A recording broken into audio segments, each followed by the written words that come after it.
Hello everyone, welcome to చిట్టీస్ kitchen. ఇవాళ మనం super టేస్టీగా ఉండే ఎగ్ సేమియాని ఎలా తయారు చేసుకోవాలో చూద్దాం. మీకు నూడిల్స్ ఆర్ మ్యాగీ తినాలనే క్రేవింగ్స్ వచ్చినప్పుడు ఇలా చేసుకొని తిని చూడండి, అద్భుతంగా ఉంటుంది.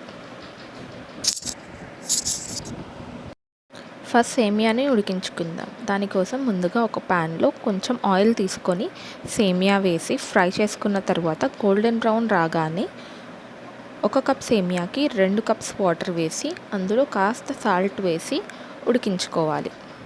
ఇప్పుడు మరొక ప్యాన్లో ఒక ఎగ్కి సరిపడా ఆయిల్ తీసుకొని ఎగ్ బ్రేక్ చేసి అందులో కొంచెం పసుపు, కారం, ఉప్పు వేసి ఎగ్ని బాగా కలుపుకుంటూ ఫ్రై చేసుకోవాలి.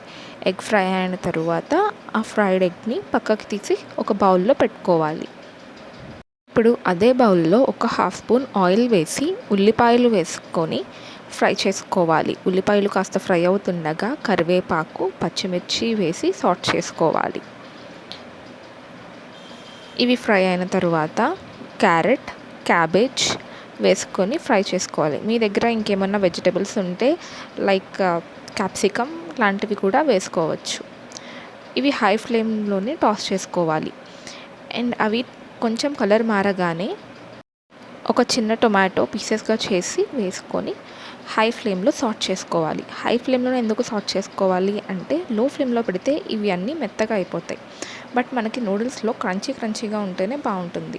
అలా 2 మినిట్స్ సాట్ చేసుకున్న తర్వాత ఇందాక పక్కన పెట్టుకున్న ఉడికించిన సేమియాని వేసి బాగా మిక్స్ చేసుకోవాలి. అలా మిక్స్ చేసుకున్న దాంట్లో మనం పక్కన పెట్టుకున్న ఎగ్ని కూడా వేసి మిక్స్ చేసుకోవాలి. ఇలా మిక్స్ చేస్తూ ఉండగా సేమియా చక్కగా ఇలా పొడి పొడిగా మారుతూ ఉంటుంది. మీ రుచికి సరిపడా సాల్ట్ అండ్ కారం వేసుకోవాలి. సాల్ట్ ఆల్రెడీ ఉడకపెడుతున్నప్పుడు వేసాం కాబట్టి ఒకసారి రుచి చూసుకొని సరిపోకపోతే అప్పుడు వేసుకోండి. అలా ఒక 2 మినిట్స్ టాస్ చేస్తూ ఉంటే అంతే, పొడి పొడిలాడే ఎగ్ సేమియా రెడీ. మ్యాగీ అండ్ నూడిల్స్ కంటే ఎంతో టేస్టీగా ఉంటుంది. ఒకసారి ట్రై చేసి చూడండి.